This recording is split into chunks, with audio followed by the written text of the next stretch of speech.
divers found a 2-year-old boy's body. He got swept away by fast-moving river water yesterday. The sudden rush of water also trapped more than 60 people at Cummins Falls State Park.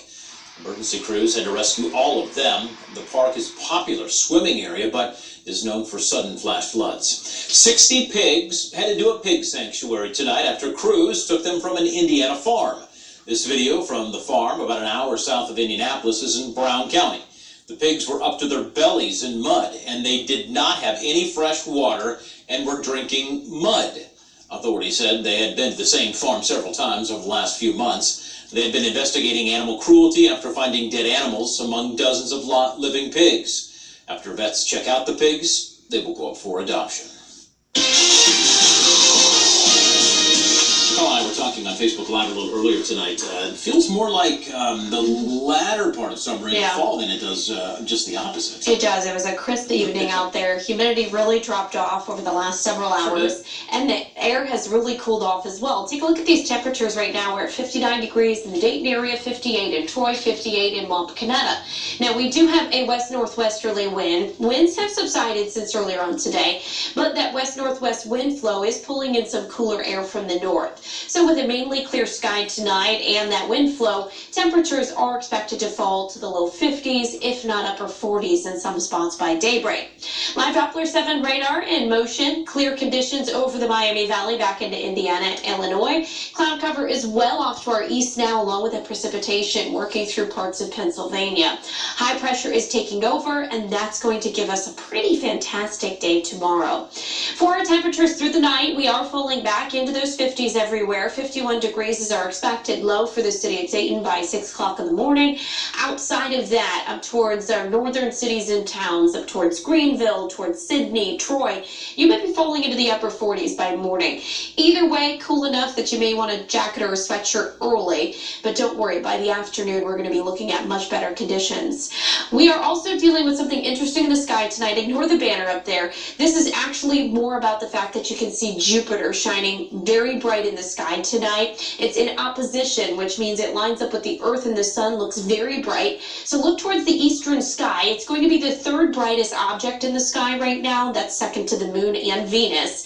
And if you use binoculars or a telescope, you can actually see some of the moons that surround Jupiter. And it's said that you may see 2 moons on the left-hand side, 2 moons on the right-hand side of the planet.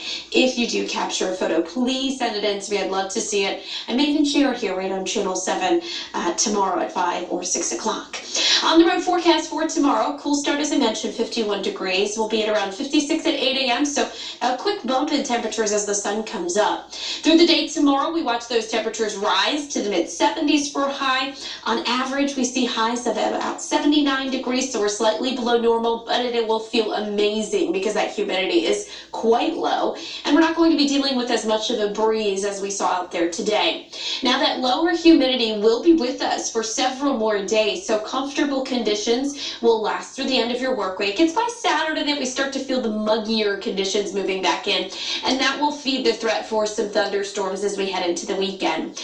Pollen count, well, the grass pollen and the mold count was up today. I expect the grass pollen in particular will be rising for Tuesday and Wednesday as we do have significantly drier conditions. Thursday it will come back down because there is the chance for some showers. There is your pollen count, as I mentioned. Moderate count for grass. We're right there in that peak season for grass pollen. Mold count is moderate just because we've had such a saturated forecast for weeks upon weeks really now. Futurecast, I want to take you through that Wednesday, Thursday time frame. Wednesday, we're mainly dry till late in the afternoon. Some pop-up isolated downpours are possible. Most of us are going to be dry. Then we get into Wednesday night into early Thursday when those showers will start to move back in.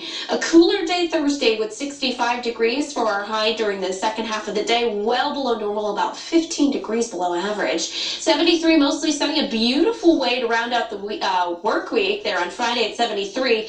Chance for storms, though, do come back in for the second half of Saturday and will be with us for Sunday, but the temperatures will be warming up closer to 80 degrees. Be sure to tune in tomorrow morning. Meteorologist Dante Jones will be up with you at 4:25 with that threat for thunderstorms into the weekend. Won't you please join us as we offer a moment of reflection, thought, and prayer for a complete healing and a full recovery for our beloved Big Poppy. An all-star baseball player survives getting shot in this video. He was at a bar with friends. Now the big gesture made by the Red Sox to get David Ortiz and get him back here to the U.S. Storm Center 7, the fastest weather alerts to keep you safe.